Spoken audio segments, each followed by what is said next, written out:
दोस्तों हमने क्वेश्चन वही उठाया है जो हमने शुरू से हर एक मेथड के लिए उठा के रखा है।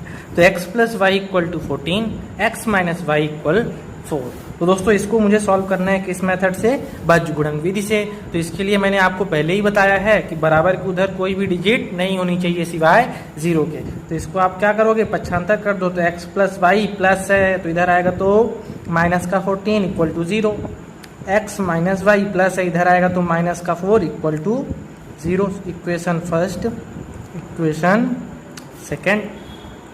अब दोस्तों मुझे क्या करना है, इसको बेसिक से बताना है आपको। तो मैं आपको लिखा देता हूँ हिंदी में जो इम्पोर्टेंट चीज़ें हैं।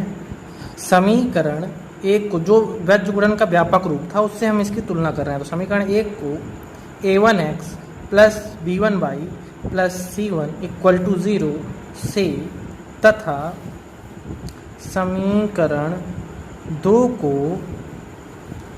a2x plus b2y plus c2 equal to 0 से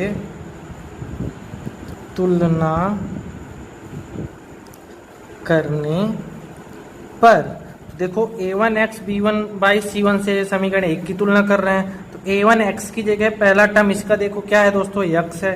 तो मुझे a1x बराबर क्या लिख सकते हैं, x तुलना कर रहे हैं। तो अब x से x कट गया तो यानी a1 की वैल्यू कितनी आ गई दोस्तों, 1 आ गई। तो मुझे a1 b1 और c1 की तो वैल्यू चाहिए। तो a1 बराबर क्या लिख सकते हो दोस्तों, 1। b1 बराबर क्या लिख सकते हो दोस्तों, 1। c1 बराबर क्या लिख सकते हो दोस्तों, माइनस का 14।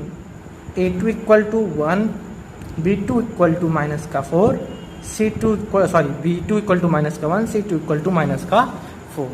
तो दोस्तों आगे की चर्चा करें तो आगे हमें पहली कंडीशन, 3 कंडीशन है, तीनों कंडीशन हम इसे क्लियरिफाई करेंगे कौन सा हमें करना है, किसमें हमें करना है, कौन सा इसको ठीक ढंग से दिखा रहा है। तो अद्वितीय हल पहला था, अद्वितीय हल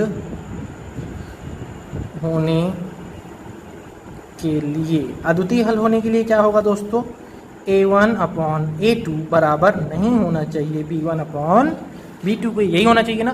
तो a1 की वैल्यू कितनी है दोस्तों, 1 अपॉन a2 की वैल्यू कितनी है दोस्तों, 1 बराबर b1 की जगह बराबर कितना है 1 और b2 की जगह क्या है माइनस का 1। अब ये बताओ 1 अपॉन 1 बराबर क्या दिख रहा है, 1 अपॉन माइनस 1। यहाँ पे तो प्लस था, यहाँ क्या आ गया माइनस, यानी ये बराबर नहीं है। तो यहाँ पे कह सकते हो आता है समीकरण के निकाय का अद्वितीय हल है।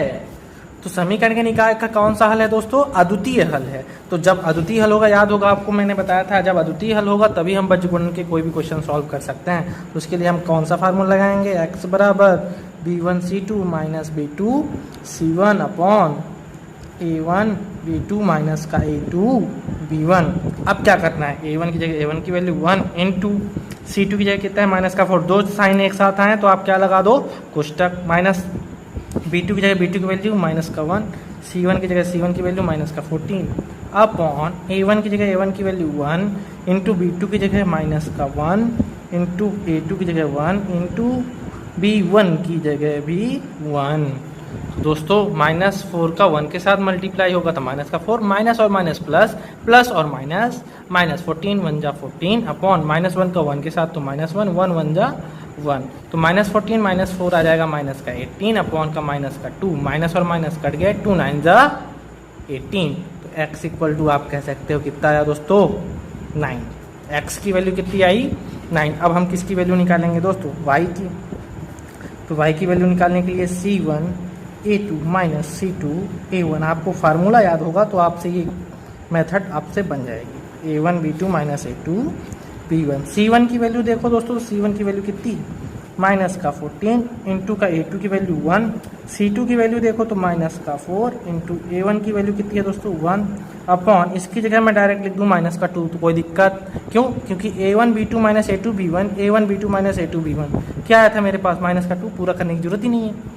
माइनस का 14 का 1 के साथ तो माइनस का 14, माइनस और माइनस हो जाएगा क्या, प्लस 4 1 जा 4 अपॉन का माइनस का 2, माइनस 14 प्लस 4 यानी माइनस का 10 अपॉन माइनस का 2, माइनस माइनस कटा पहले, 2 5 जा 10। तो y की वैल्यू कितनी आ गई दोस्तों, कितनी आ गई 5।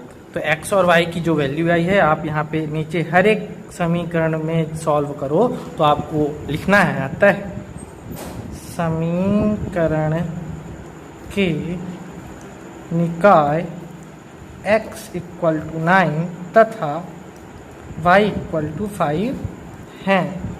ये करने के बाद आप यहाँ पे क्या उत्तर या आंसर जो आपको देना हो दे सकते हैं। दोस्तों यदि आपको ये मेथड समझ में आ गई हो तो लाइक करना ना भूलें। यदि आप चैनल पर नए हैं तो इस चैनल को सब्सक्राइब कर लें।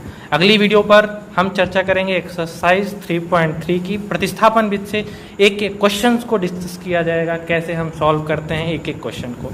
तो दोस्तों आज के लिए धन्यवाद।